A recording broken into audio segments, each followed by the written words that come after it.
How could Trump tax Mexican imports?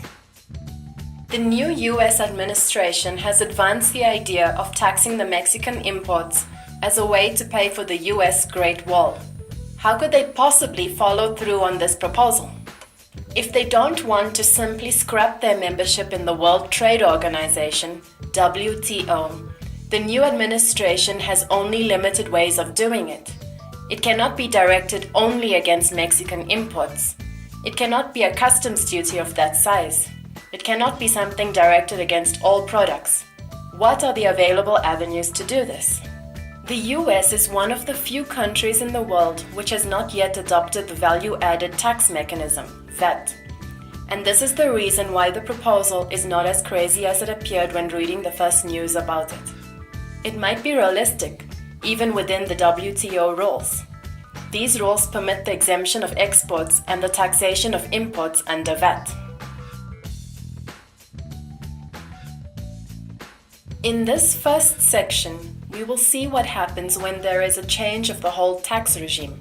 And in the second part, we will show some alternative scenarios avoiding this full change.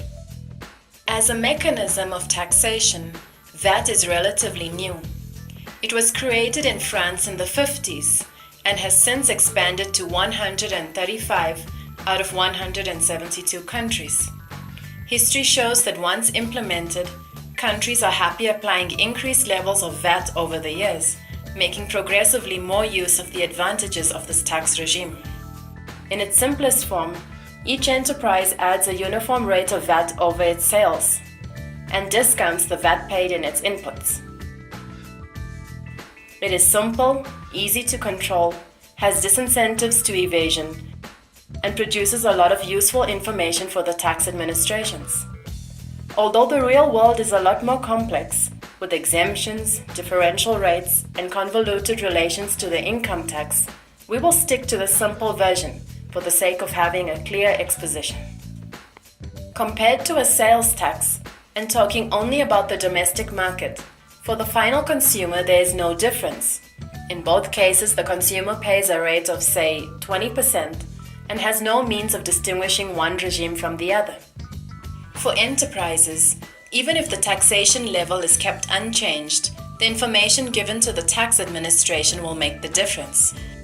It shows who has received the VAT discounted in the tax declaration in each step in the production chain. If some link goes undisclosed, it simply can't discount the taxes paid like a final consumer. There are real differences, however, for subnational states, which will see their ability to modify taxes at their will curtailed. This has been a big problem for India while establishing VAT. The European Union has a VAT system with different rate levels by state. Simplicity, of course, is not one of its advantages. Another important difference can be found in the foreign operations. Imports should be taxed at the border in order to equalize the conditions of imported and domestic products. This is the right thing to do if exports have been exempted in its country of origin. As we mentioned already, this is the normal case today. Therefore, we may say that in general, exports are exempted from VAT. What if the other country is not taxing through VAT? In such a case, the exported product is taxed in the country of origin, as any other income from the producer firm. Here we can see a kind of double taxation when the product of the already taxed enterprise enters the foreign market and pays VAT. WTO rules, however, don't allow any deduction on direct taxes for exporters, as it would be identical to an export subsidy, prohibited by WTO rules. This design, instituted in WTO rules, has theoretic support. For the enterprises in the country taxing the income, the cost of imports is cheaper and should be globally equivalent to the extra cost on the exported products. In theory, there is no difference. If one country changes from a regime like the US's, which taxes the income, to one of value-added tax, which taxes the consumption, we should expect its currency to appreciate, to bear the burden of this change.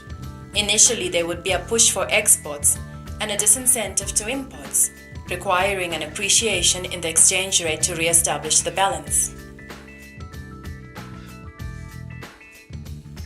A first conclusion under the scenario of a whole change from taxing enterprises on net sales to a regime of value-added tax. Big nominal changes would be expected, but they theoretically counterbalance against others. A second conclusion. In the case of a whole change of regime, it is clear that it will be thoroughly compatible with WTO rules. And the last conclusion derived from here. A regime change does cover more than Mexican imports.